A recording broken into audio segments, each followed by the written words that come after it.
primeiro lugar, bom dia a todos. Quero agradecer imensamente o convite, né? Um agradecimento, por um lado, pessoal, por outro, institucional, né? Em nome do Centro de Estudos de Economia do Trabalho, do Instituto de Economia da Unicamp, que é um antigo parceiro da nona região, né, da Justiça do Trabalho, da nona região, da Escola Judicial e da Amatra aqui também, né? Eu agradeço imensamente o convite, em nome do Instituto de Economia da Unicamp e do CESIT, né?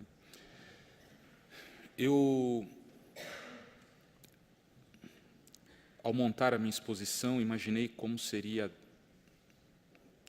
adequado falar a vocês, colaborando com os objetivos mais gerais desse seminário internacional que foi iniciado há pouco, né? E o tema Crise Mundial, Trabalho e Cidadania, que é a denominação dessa primeira mesa que nós participamos, eu e o Dr. Furlan,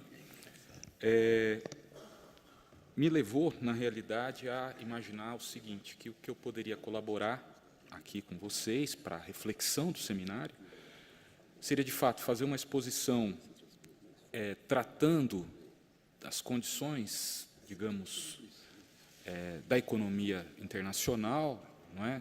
Olhando para o quadro da crise mundial, mas com um foco no Brasil, não é? Porque, de fato, o momento exige grande atenção de todos aqueles que se interessam pelos problemas do desenvolvimento econômico, pelas questões do trabalho, grande atenção em relação ao que está acontecendo fora do Brasil e o que está acontecendo aqui e suas relações, não é?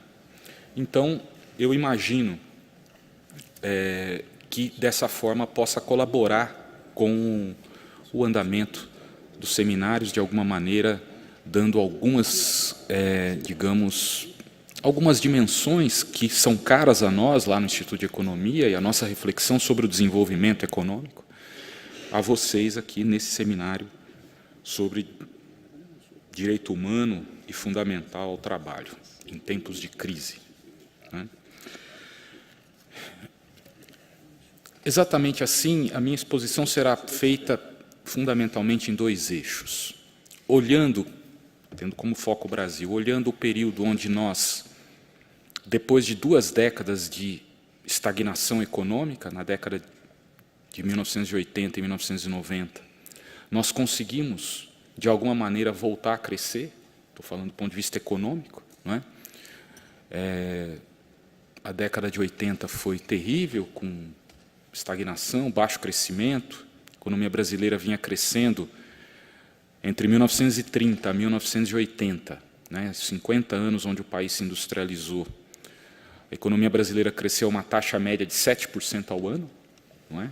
O que é realmente espantoso, 50 anos crescendo uma taxa muito acelerada, que transformou o país na 8ª economia do mundo, não é? Uma sociedade urbana industrial, das mais respeitadas. E, depois de 1980, o país parou durante 20 anos. Não é? O crescimento veio, na década perdida, a 3% ao ano, em média, de 7 para 3%, com alta inflação, beiramos a hiperinflação nos anos 80, uma desorganização importante da estrutura econômica, produtiva do país. E, nos anos 90, nós vivenciamos a pior década da história republicana brasileira, com uma taxa média de crescimento em torno de 1,8% ao ano, não é? E vivemos problemas gravíssimos de regressão da estrutura econômica produtiva, a despeito da redução da inflação ao longo da década de 90, não é?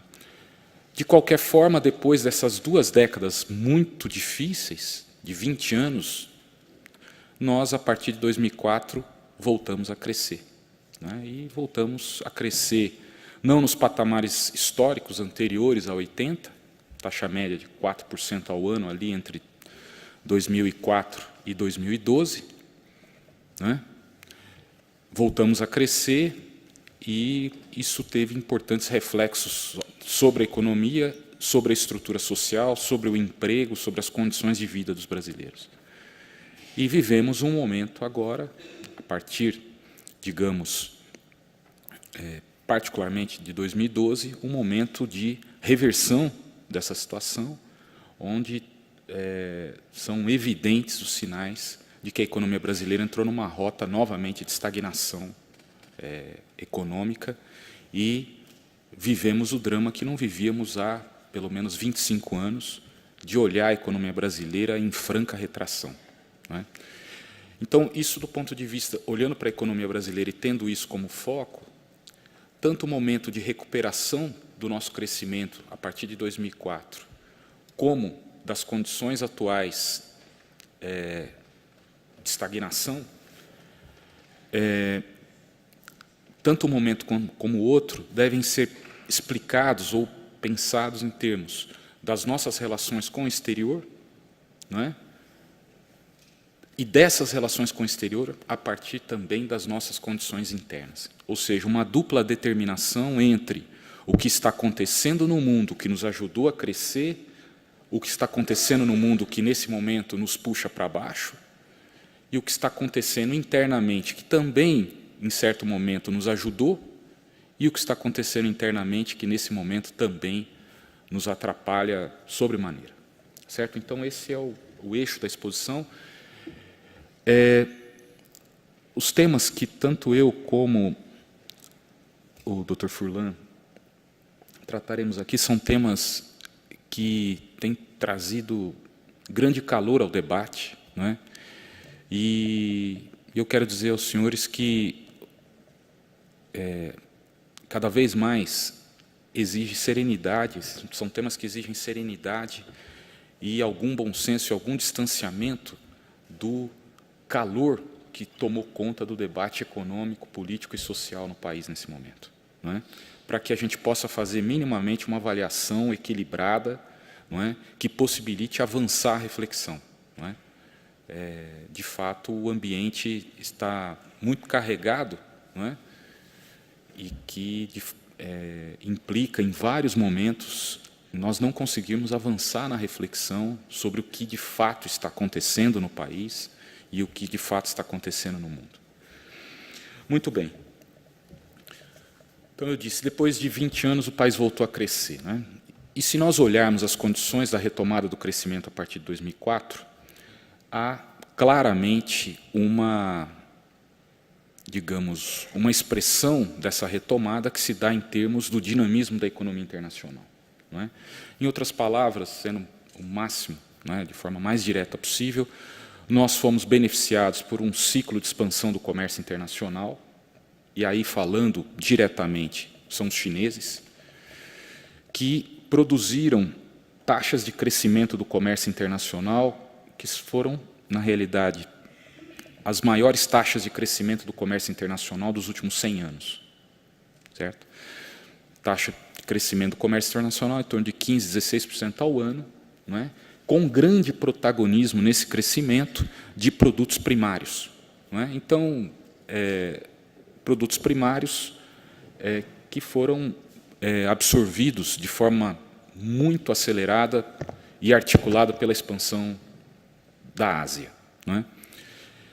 Não só nós navegamos nesse cenário internacional favorável a partir do início dos anos 2000, e particularmente 2004, como grande parte da periferia, dos países periféricos. A América Latina toda foi beneficiada por um ciclo, que nós chamamos um ciclo de commodities, não é? Que nos puxou, não é? Nos puxou para cima e que foi decisivo, na realidade, para destravar digamos, um entrave, ou retirar um entrave que nos atormentou ao longo dos anos 80 e dos anos 90, que é o entrave do estrangulamento das nossas contas externas, não é? Ou seja, tanto nos 80 como nos 90, qualquer sinal de retomada do crescimento rapidamente batia ou se tornava um problema nas contas externas, no balanço de pagamentos, e com problemas de instabilidade cambial e, em seguida, a retomada era abortada.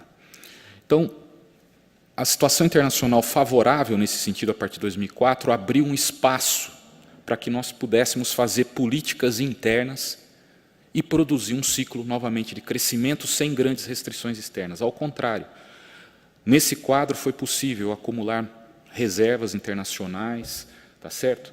Na verdade, ter inclusive uma folga do ponto de vista da geração de divisas em moeda estrangeira e que isso não funcionasse como um bloqueio ao desenvolvimento. A partir desse ponto inicial, e particularmente a partir de 2007, então você tem um primeiro movimento puxado de fora para dentro, mas principalmente a partir de 2006, 2007, internamente foi possível uma articulação, não é, digamos, de esforços relativos ao desenvolvimento do país, puxado pelo mercado interno.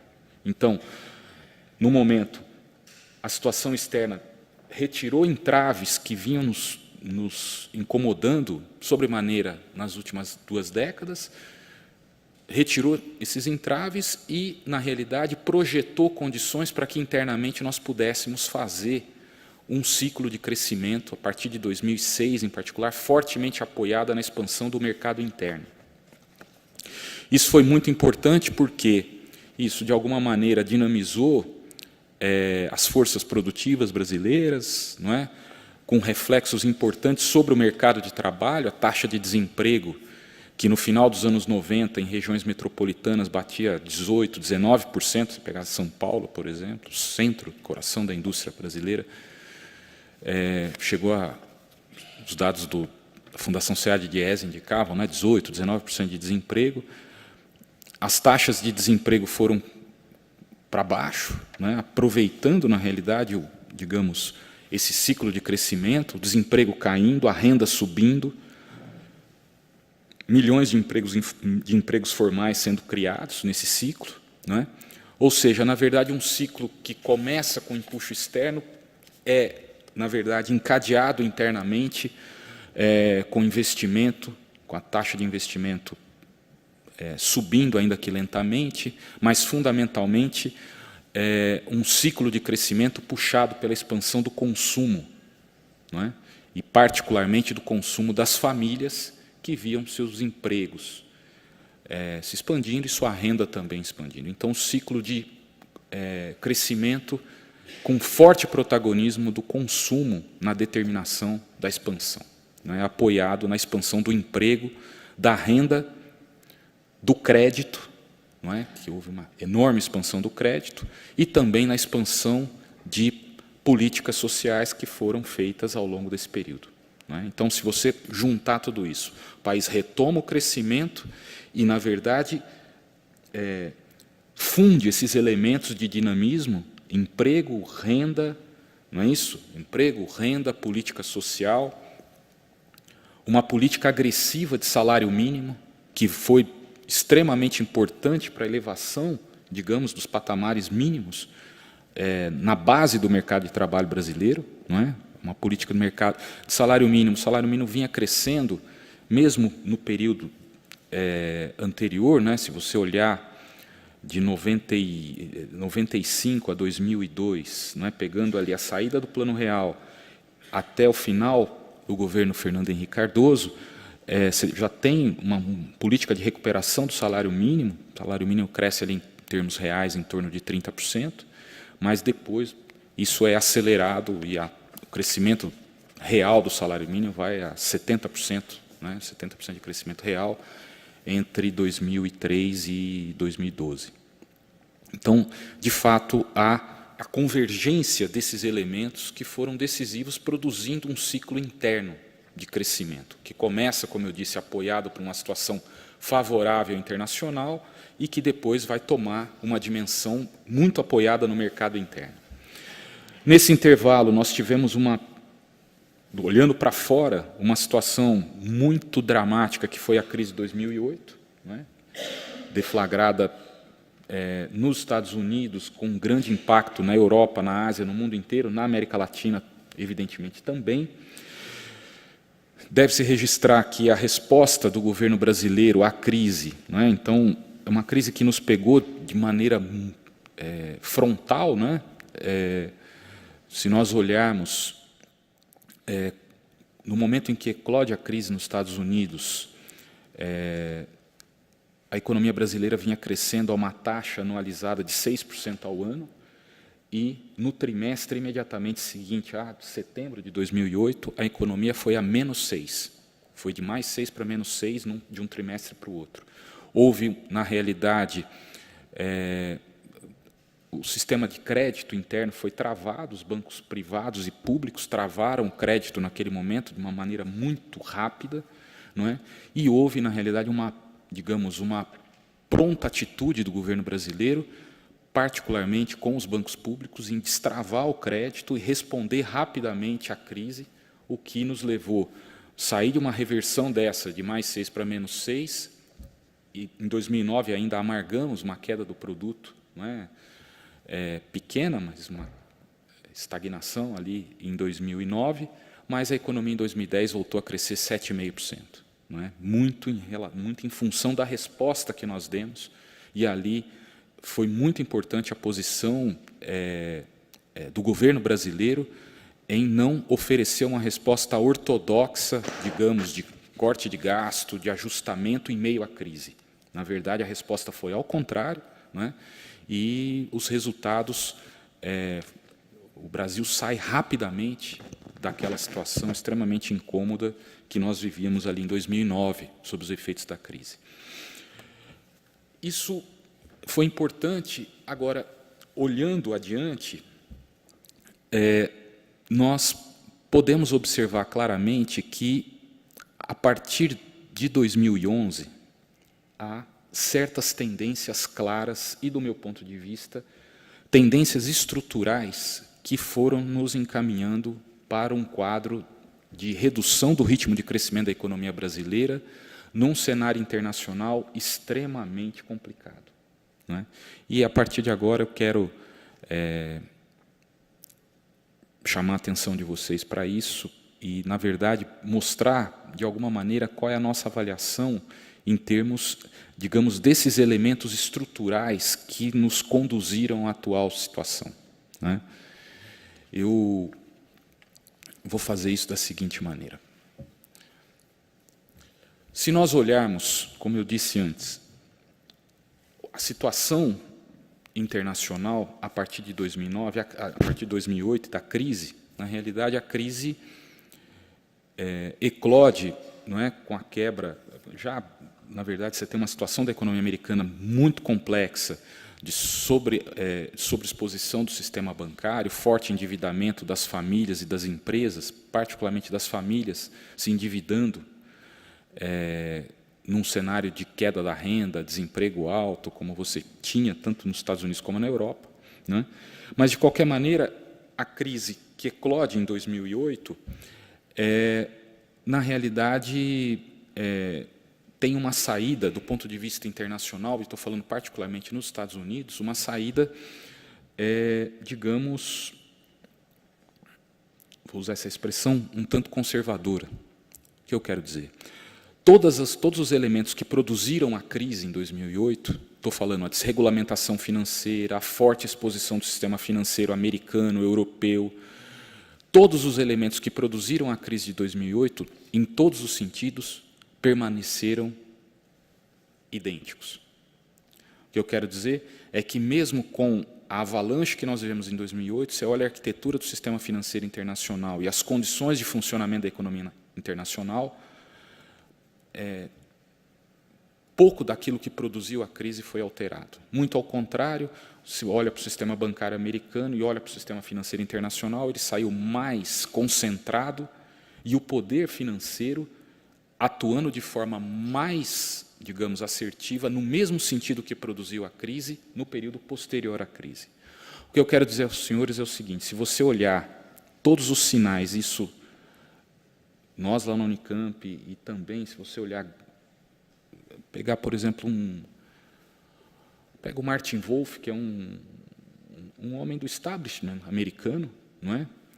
Que publica permanentemente aqui no Brasil, em vários veículos de comunicação, o que ele diz, e vem dizendo, não só ele, Paul Krugman e vários outros, não é? Dizendo o seguinte: se nós olharmos hoje a exposição dos bancos americanos, se olharmos hoje a exposição das instituições financeiras internacionais, nós temos um quadro pior do que nós tínhamos em 2008. Por exemplo, a alavancagem, ou seja, a capacidade de exposição dos bancos, hoje nos Estados Unidos no momento que eclodiu a crise, a gente olhava para aquilo, né, a exposição, a alavancagem dos bancos americanos estava uma relação de 1 para 33. Hoje está em torno de 1 para 45. Significa dizer que a exposição hoje do sistema financeiro americano é superior ao que nós tínhamos em 2008. A exposição, se você olhar o ritmo de valorização no mercado acionário americano, se você olhar isso, hoje nós temos uma valorização do mercado acionário superior ao que nós tínhamos em 2008. Vários são os sinais, e eu quero chamar a atenção dos senhores, que vários são os sinais que nós estamos diante, novamente, de um cenário internacional extremamente turbulento e que nós vamos vivenciar nos próximos meses e, seguramente, nos próximos anos. Eu vou usar uma expressão que não é muito acadêmica, mas talvez traduza da melhor maneira, uma enorme confusão no cenário internacional. Certo? Então, isso é, para todos aqueles que olham de frente à situação internacional, não se enganam, na realidade, com alguns sinais de recuperação da economia americana, tá certo? Basta imaginar que uma parte do crescimento da economia americana, isso abrindo os dados, né, você olha o crescimento da economia americana em 2015, uma grande parte daquilo se transformou em estoques das empresas. Não é? No último trimestre, por exemplo, 80%, se você abre os dados, 80% do crescimento da economia foi inclusão de estoques. Significa dizer que o sujeito produziu e não vendeu, estocou. Tá certo? Isso do ponto de vista do cálculo de produção, você pode avaliar que a produção cresceu, mas o destino dela tem uma outra dimensão. Se você olhar o mercado de trabalho, a taxa de desemprego vem caindo com uma brutal elevação da taxa de inatividade, ou seja, de pessoas que estão saindo do mercado de trabalho. Não é? Se você olhar a evolução do número de inativos nos Estados Unidos, é brutal. O número de pessoas que estão precariamente ligadas à atividade econômica nos Estados Unidos. Um pesquisador ligado ao OIT, né, o Guistand, que tem um livro famoso, o Precariado, recentemente teve no Instituto de Economia. A estimativa que se faz é que nós terminaremos essa década, a década que está correndo, com em torno de 40% da força de trabalho americana precariamente ligada à atividade laboral. 40% do mercado de trabalho americano. De qualquer maneira, esse cenário internacional, portanto, dificilmente nos ajudará. Ao contrário, é um cenário internacional que tende a ser um cenário hostil para países periféricos, como está sendo agora. Não é? O que eu quero dizer? E aí a gente traz para o Brasil. Então, olhando para fora, é esse o quadro que se desenha. Olhando para cá, que é importante para nós. Nós vivemos uma situação, eu disse a partir de 2011, uma situação claramente que apontava para problemas estruturais que, no fundo,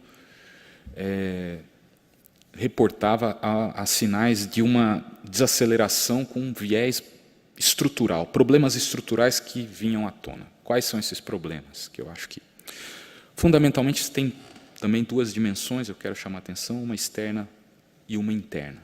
Do ponto de vista externo, o período de crescimento anterior que nós vivemos, 2004, 2012, foi um período onde, a despeito do crescimento econômico, nós fizemos muito pouco em termos da nossa estrutura produtiva, particularmente da nossa indústria. Não é? A economia cresceu, nós geramos muito emprego, mas se você olhar o padrão de inserção do Brasil na ordem internacional, é um padrão de inserção muito precário. Não é? Muito precário porque, claramente, nós não tivemos uma estratégia de defesa da nossa estrutura produtiva. Não é? nos valemos, de fato, de um ciclo externo de consumo de commodities, não é, que permitiu essa inserção, mas sempre atuando, quando eu falo isso, sempre atuando com uma política econômica com taxa de juros fora do lugar ou muito elevada e uma taxa de câmbio valorizada que penalizou permanentemente a nossa estrutura produtiva. Não é? Se tem algo que é permanente ao longo de todo esse período, é juro alto e câmbio valorizado, certo? O que faz a nossa estrutura produtiva ser menos competitiva, torna os investimentos caros, enfim, expõe o nosso mercado interno à entrada dos estrangeiros, né, em todos os sentidos. Né. Isso favorece quem consome, fica barato ir para o exterior, comprar produtos estrangeiros, importar, isso fica bom para quem consome e ruim para quem produz. Significa dizer que no curto prazo você tem uma sensação boa e no longo prazo, né, os sinais são evidentemente ruins.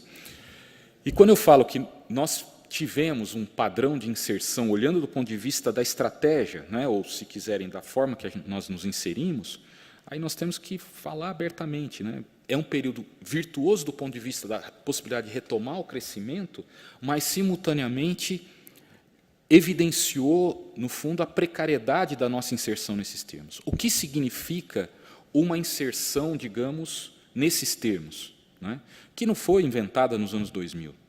Atrás também é uma inserção, no fundo, que é feita num cenário de regressão da nossa estrutura produtiva, particularmente da indústria manufatureira. Né. Se nós olharmos, que as pessoas às vezes falam assim, não, mas não tem problema, a gente vai, nós temos vantagens competitivas na exportação de bens primários, não é? A nossa agroindústria é uma potência, e de fato é uma agroindústria extremamente respeitável. O problema é que, se nós olharmos os dados do comércio internacional, mais de 70% do comércio internacional é indústria manufatureira. Tá certo? Ou seja, o grande espaço de inserção no mundo é o espaço dado pela expansão da indústria manufatureira. Mais de 70% do comércio mundial é isso, produtos industrializados e produtos manufaturados. Tá certo? O espaço para países que se inserem produzindo bens primários é extremamente reduzido, digamos, no comércio internacional. Então, isso já revela, na realidade, e eu estou falando do Brasil, mas estou falando da América Latina como um todo, que no novo desenho, digamos, nessa nova divisão internacional do trabalho, com a integração da Ásia na produção industrial, na produção manufatureira, toda a América Latina, na verdade, foi posicionada nessa nova divisão internacional do trabalho como fornecedora de matéria-prima. É o velho tema que acompanha o nosso desenvolvimento. Qual é o nosso lugar no mundo? Produzir matéria-prima. Qual é o nosso lugar no mundo? Abrir mão da nossa estrutura industrial? Isso é mais dramático num país como o Brasil, que conseguiu montar uma estrutura industrial respeitável, não é? Desde o Getúlio, passando pelo Juscelino, mesmo pelos militares, ao longo dos 50 anos, nós conseguimos montar uma estrutura produtiva respeitável. Química, petroquímica, metal mecânica, nós conseguimos montar tudo.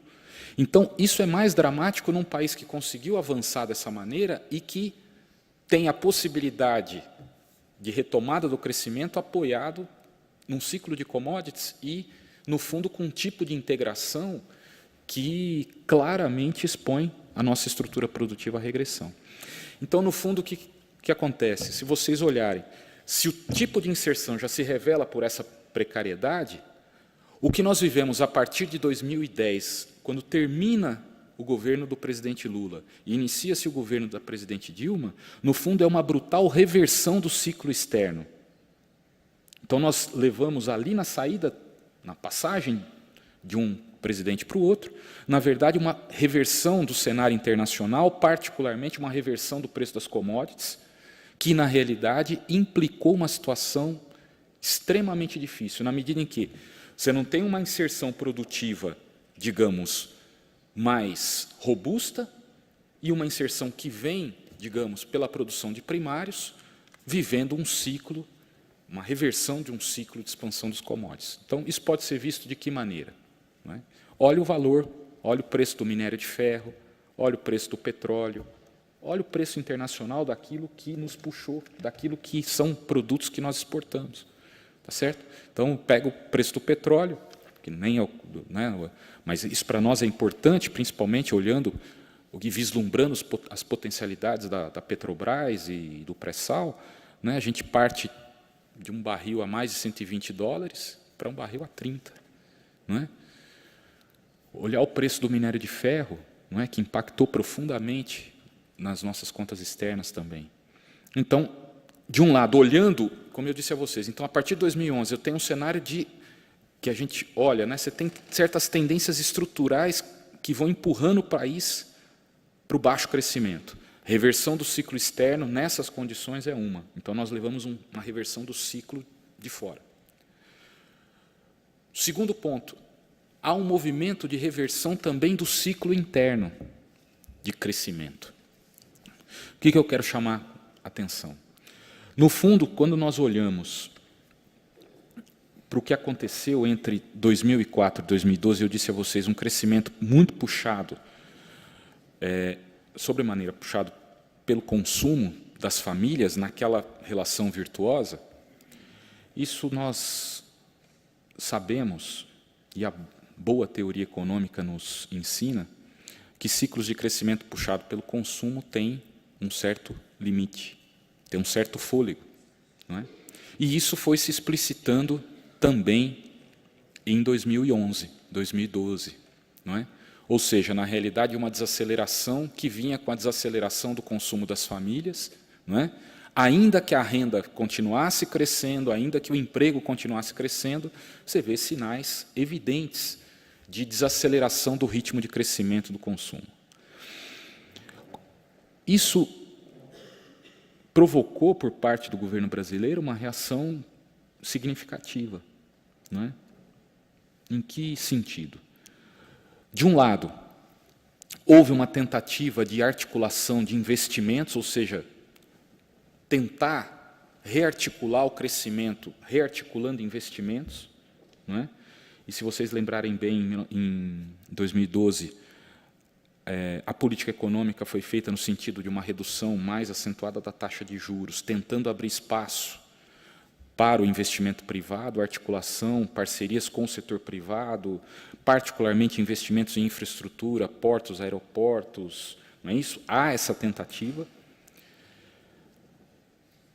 Do meu ponto de vista, em larga medida, uma tentativa que sofreu, que enfrentou brutais dificuldades e não foi bem sucedida. Não é? Então, nós podemos voltar a discutir isso adiante, mas, em resumo, se você olhar, acompanha a taxa de investimento, ela não responde aos esforços que o governo fez. Não é? E, de fato, a resposta mais contundente que foi dada, não é, foi uma resposta de tentar rearticular o crescimento via consumo, ou seja, na verdade, dar um fôlego maior ao ciclo de crescimento, tentando restabelecer a atividade econômica puxada pelo consumo. É assim que a gente entende desoneração da linha branca, desoneração. Na verdade, você tenta uma estratégia ali, na medida que as dificuldades são enormes para a rearticulação dos grandes investimentos, você vai tentando rearticular o crescimento, digamos, dando mais um fôlego para o ciclo de consumo anterior. O que também foi se mostrando cada vez e progressivamente inconsistente do ponto de vista da retomada do crescimento. Então, o que eu estou querendo dizer a vocês é o seguinte: nós levamos, a partir de 2011, uma reversão do ciclo externo e uma reversão do ciclo interno, simultaneamente. É isso que marca, na realidade, a transição do segundo governo do presidente Lula para o primeiro governo da presidente Dilma. Tá certo? Então, se eu olho de frente e olho, na realidade, as grandes tendências, de fato, o início do governo o início do primeiro mandato da presidente Dilma já é um cenário, e é interessante a gente falar isso porque é um cenário onde a economia ainda crescia, mas um cenário estruturalmente que apontava para a desaceleração. E a pergunta é, como responder a isso? Não é? Então, nesse quadro bastante complexo, tanto externo como interno, no fundo, as respostas que nós conseguimos produzir foram, de fato, insuficientes E aí, por uma série de motivos, não é? E eu posso elencar alguns deles. Se nós olharmos, por exemplo, do ponto de vista dos investimentos, a redução da taxa de juros em 2012 era uma condição, não é? Se vocês lembrarem, o Banco Central traz a taxa de juros para 7,5%, com uma inflação em torno de 6%, traz para uma taxa de juro real das mais baixas das últimas décadas no Brasil, uma taxa de juro real muito baixa, não é? Que, na verdade, seria o espaço, digamos, para mobilização de recursos financeiros em torno de grandes projetos de investimento. Havia disposição, enfim, inclusive de capital estrangeiro, mas também havia disposição interna de envolvimento nesses grandes projetos. E se nós olharmos como é que isso, de alguma maneira, enfrentou brutais dificuldades, são dificuldades de várias ordens, não é? Eu posso elencar algumas delas e a gente pode voltar a esse ponto depois. Nenhum Estado passa impune ficar 30 anos sem fazer grandes obras e grandes projetos. Foi isso que aconteceu no Brasil, não é? Se você pegar desde o segundo PND do governo Geisel, nós deixamos a infraestrutura, as grandes obras, estradas, hidrelétricas, todo o grande aparato de infraestrutura do país, na verdade, sucateado, né?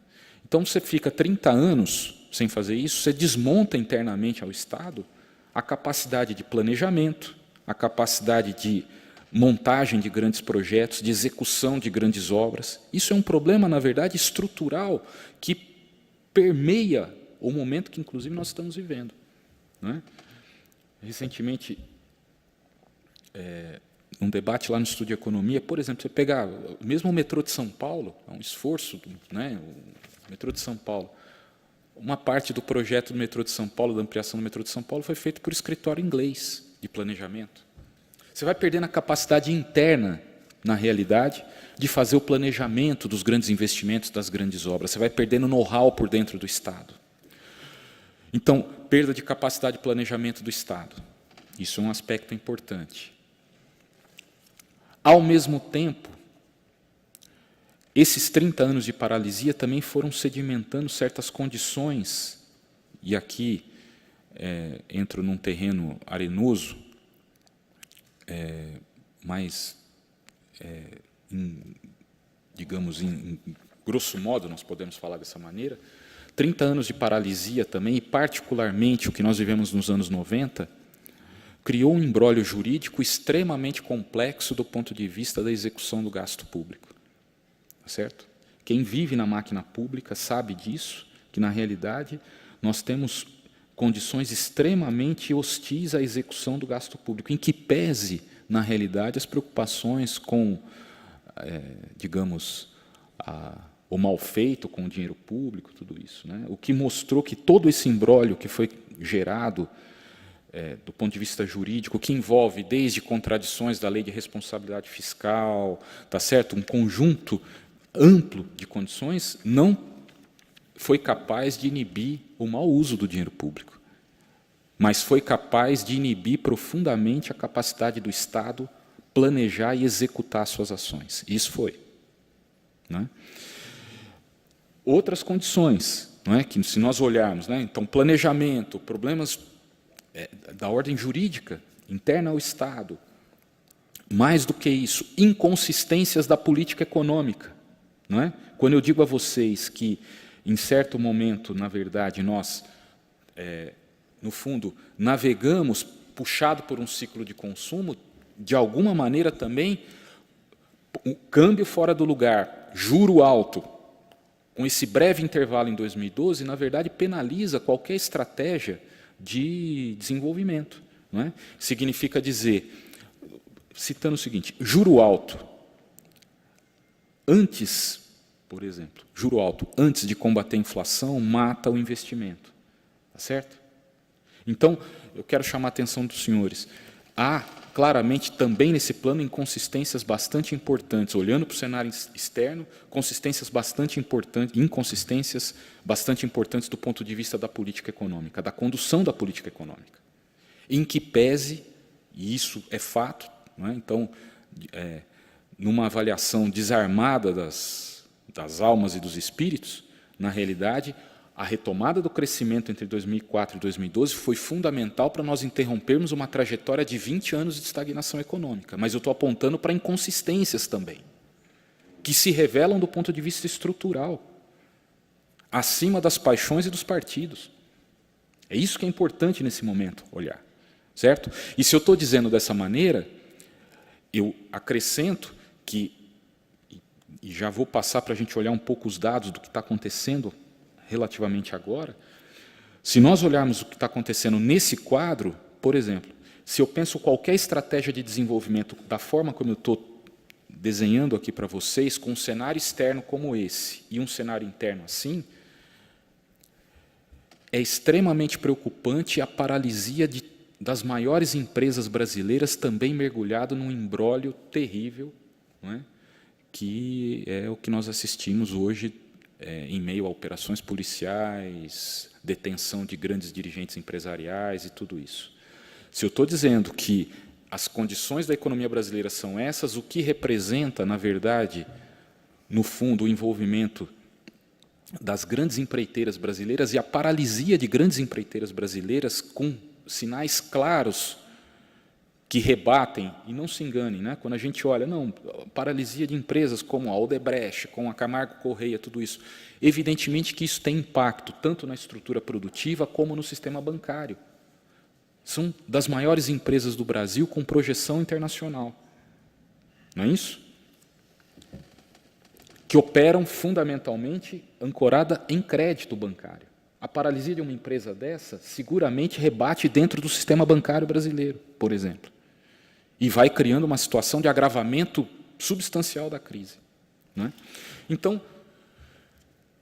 todas essas condições reunidas nos colocam diante de uma situação, digamos, bastante difícil, olhando para o cenário internacional e olhando para cá. Não é? Eu quero mostrar rapidamente. Tenho algum tempo ainda? 11:06. Tá.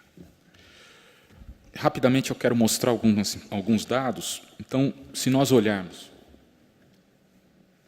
aquilo que eu estava chamando a atenção de vocês sobre a taxa de crescimento do produto brasileiro, não é? E se vocês olharem ali tanto o período 2004, 2011, não é? 2012, uma taxa de crescimento mais robusta que claramente, a partir de 2012 e entrando agora 2015, 2016, aponta para uma desaceleração bastante importante. Por favor, pode passar. Se nós olharmos a variação do crescimento brasileiro depois da crise de 2009, uma taxa de crescimento de 2,7%, num cenário tão difícil como nós enfrentamos, e olhando para agora, não é? Essa taxa de crescimento muito reduzida, a negativa, na verdade, né? Um cenário de regressão da estrutura do produto nacional, produto interno bruto, na realidade, aponta, de fato, para uma situação bastante preocupante. Pode passar. É interessante porque uma das questões que aparecem no debate hoje, e eu gostaria de chamar a atenção dos senhores nesse momento, é, na verdade, o comportamento da inflação, né? Nós tivemos todo o período de crescimento, de retomada, e mesmo, na realidade, se nós olharmos até 2014, um comportamento da inflação dentro da meta, da chamada... O Brasil opera com um sistema de metas de inflação. Na realidade, você pode argumentar, não, mas permanentemente no teto da meta. Mas, se você olhar todo o período, não há descontrole inflacionário, em momento algum. Certo? Nós vivemos, de fato, agora uma situação também diferente desse ponto de vista. Não é? Que pode se reverter, seguramente vai se reverter nos próximos meses. Há tendências claras, especialistas que olham isso, de redução do ritmo de inflação, mas, de qualquer maneira, não havia e não houve, durante o período de crescimento, uma pressão inflacionária mais robusta, mesmo fazendo expansão do salário mínimo, mesmo fazendo expansão dos gastos previdenciários, mesmo fazendo expansão dos gastos públicos, como foi feito. Tá certo? Não houve esse tipo de comportamento. Pode passar. Ao mesmo tempo, durante todo o período de crescimento, você teve uma situação fiscal relativamente tranquila. Não é? O que eu quero dizer ali? Se vocês olharem, a coluna em vermelho é, na verdade, o que nós pagamos de juros em porcentagem do PIB. A linha do meio, preta, é o resultado primário do setor público, das contas brasileiras. Significa dizer o quanto arrecada e o quanto gasta efetivamente, fora o gasto com juros. É o resultado primário do governo brasileiro. Se você olhar, nós tivemos superávit primário o tempo todo, tá certo? Evidentemente, com resultado nominal, aí, incluindo os gastos com juros negativos, tá certo? Mas uma situação fiscal relativamente tranquila do ponto de vista da administração da dívida pública, dos gastos públicos, não havia uma desordem fiscal. Se nós olharmos até 2014, não há, de fato, nenhum sinal de desordem fiscal no país, de expansão absurda dos gastos públicos ou qualquer coisa que o vale que pudesse comprometer a saúde fiscal do país. Não havia.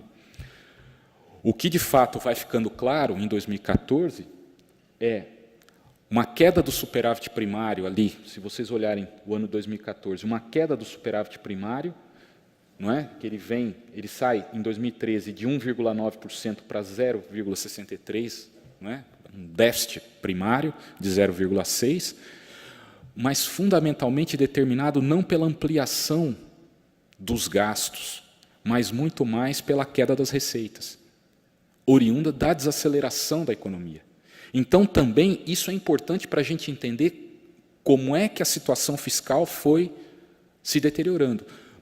Ela não se deteriorou, e aí há um debate importante hoje no país, a situação fiscal não se deteriorou por conta da explosão do gasto público. Se você olhar o comportamento da dívida pública, o resultado fiscal não é isso. Nós olhamos aqui claramente, as receitas caíram, em termos reais, de dezembro de 2013 a dezembro de 2014, quase 9% as receitas caíram.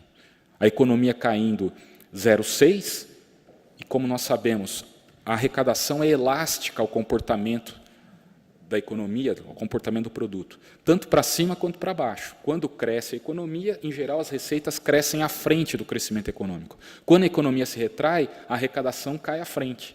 Então, claramente, esse pior comportamento fiscal foi determinado fundamentalmente pela queda da arrecadação, que é determinada claramente pela desaceleração da economia. É a desaceleração da economia que vai produzindo um resultado fiscal pior. E não o resultado fiscal pior produzindo a desaceleração. Isso que é importante. E essa ordem de fatores é fundamental. Pode passar. Uma desaceleração tão importante, eu trouxe aqui os dados só para a gente ter uma dimensão do que está acontecendo. Se nós olharmos, olhando o que é o último dado, né, o terceiro trimestre, o último dado oficial, agora você tem estimativas, mas o último dado mais firme, a economia brasileira anualizada está caindo 4,5%. O que é uma barbaridade, olhando para os dados anteriores, uma queda, uma retração do produto anualizado, né, pegando, digamos, o terceiro trimestre de 2014 contra o terceiro trimestre de 2015, está dando uma queda de 4,5%.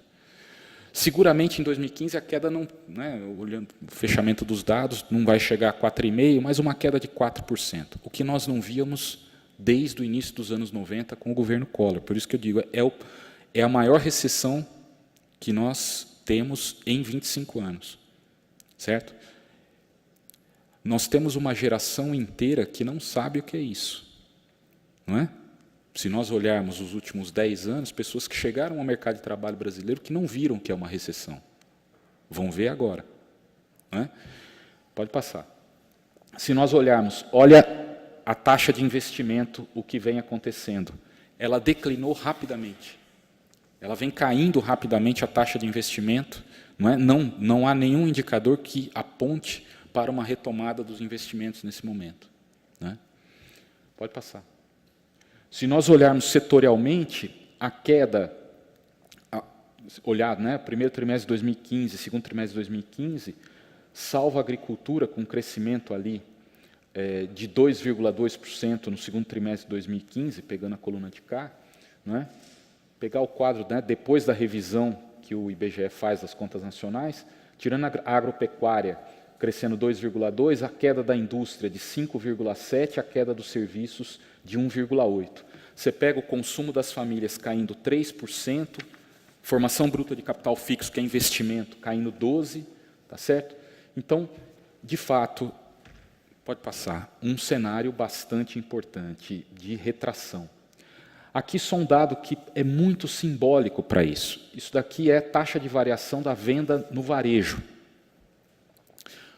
Venda no varejo é um indicador bastante importante porque pega consumo de comida, tá certo? Todo comércio de varejo, na verdade, é muito sensível à queda da renda da população. Se você olhar os dados de venda no varejo, também em forte retração. Se você abre esses dados, uma parte disso, por exemplo, queda das vendas de supermercado. Isso é comida, isso é produto de primeira necessidade que está caindo. Certo? Pode passar. Só para a gente olhar rapidamente a deterioração do mercado de trabalho. Nós produzimos mais de 2,5 milhões de desempregados em um ano. Esse é o dado da PNAD, chamada PNAD contínua, do IBGE. Se nós olharmos, a tabela não ficou tão clara assim, né, um quadro deles, mas nós tínhamos, no Brasil, no final de 2014, em torno de 6 milhões e 400 mil desempregados pela PNAD do IBGE, que é uma abrangência nacional. Nós terminamos 2015 com 9 milhões 126, ou seja, dá em torno de 2,6 milhões de desocupados em um ano. Isso é uma reversão brutal. Nós demoramos para baixar essa taxa de desemprego quase uma década. Em um ano, o estrago é dessa proporção. Pode passar. Se nós olharmos a taxa, né, então, não em números absolutos, mas a taxa de desocupação pela PNAD, para pessoas de 14 anos ou mais, sai de 6,8% para 9% em um ano, o que é um crescimento espantoso da taxa de desocupação. Pode passar. Olhando agora só as regiões metropolitanas, que também é um local privilegiado para a gente ver os efeitos da crise sobre o mercado de trabalho. Nós partimos ali no período, quando começa o período de crescimento, uma taxa de desemprego de 2 dígitos, 10,9% em 2003. Ela vem a 4,3% em 2014, mas olha a reação já em 2015. Já vai para 6,9%. Nas regiões metropolitanas. Aquele outro dado era Brasil como um todo. Aqui é só região metropolitana. Tá? As 6 regiões metropolitanas principais abrangidas pela pesquisa mensal de emprego do IBGE. Pode passar. Se nós olharmos mês a mês, chegando até julho, né, pegando julho de 2015, a taxa saltou de dezembro, né, pegando só a primeira metade de 2015, de 4,3 para 7,5. Na tabela, no gráfico posterior, pode passar. Chegando até dezembro de 2015, nós, na verdade, somente nas regiões metropolitanas, mais 660 mil desocupados. Né? Pode passar. Com o nível de ocupação se retraindo 2,5% entre dezembro de 2014 e dezembro de 2015. Pode passar. Olhando pelo rendimento, empregados com carteira de trabalho assinada, variação anual, menos 6,2%. Empregados sem carteira, menos 2,3%. Militares e funcionários públicos relativamente estável, 0,3%. Pessoas que trabalham por conta própria, uma queda de 8,1% no rendimento. Pode passar.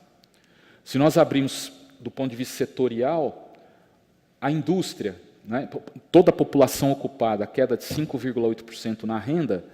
Na indústria, 6,5% de queda na renda, construção, quase 10% na queda da renda.